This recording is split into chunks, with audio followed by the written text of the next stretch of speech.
bagaimana kita mencari obat ya berdasarkan kesesuaian bentuk organ tubuh kita dengan bentuk morfologi dari tumbuhan.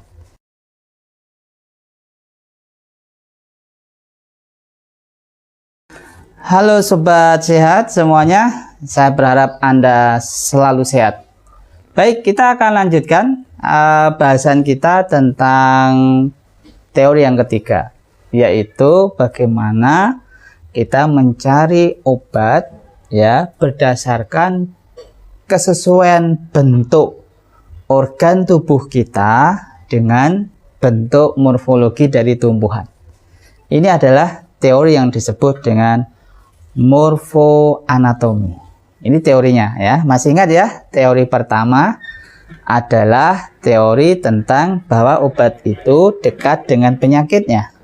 Teori yang kedua adalah teori bahwa obat itu lebih cocok diambil dari di mana kita berdomisili atau disebut sebagai etnomedicine. Nah, teori yang ketiga adalah teori di mana kita harus bisa mencari obat berdasarkan bentuk kesesuaian antara organ kita dengan tumbuh-tumbuhan yang ada di sekeliling kita. Sebagai contoh, kalau misalnya kita mengalami masalah dengan organ kepala, baik itu vertigo, migrain, dan sebagainya, kita bisa kok mencari tumbuh-tumbuhan yang bentuknya ya kurang lebih mirip dengan morfologinya dengan kepala. Sebagai contoh, kita bisa pakai pegagan sobat. Ya, pegagan bisa dipakai untuk yang mengalami problem di kepala. Misalkan tadi migrain, vertigo, kemudian masalah-masalah seperti kaitan dengan saraf pusat di kepala kita, penyakit-penyakit Alzheimer atau kepikunan dan seterusnya.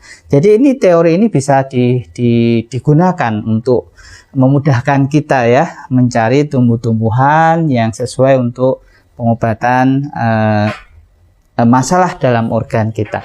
Yang kedua contohnya adalah manggis ya. Manggis itu kan kita tahu ya, kulit manggis itu kan seperti tempurung kepala kita, tempurung kepala kita itu. Nah, itu juga merupakan cara kita untuk mengetahui bagaimana kesesuaian antara organ tubuh kita yang bermasalah dengan tumbuhannya. Ada lagi contoh, misalkan kita mengalami masalah di usus besar kita.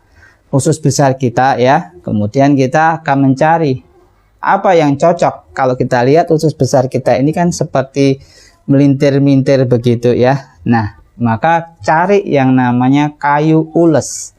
Kayu ules itu bentuknya melintir seperti usus besar kita. Maka itu kita bisa gunakan pendekatan-pendekatan seperti ini. Jadi tidak perlu susah-susah kan?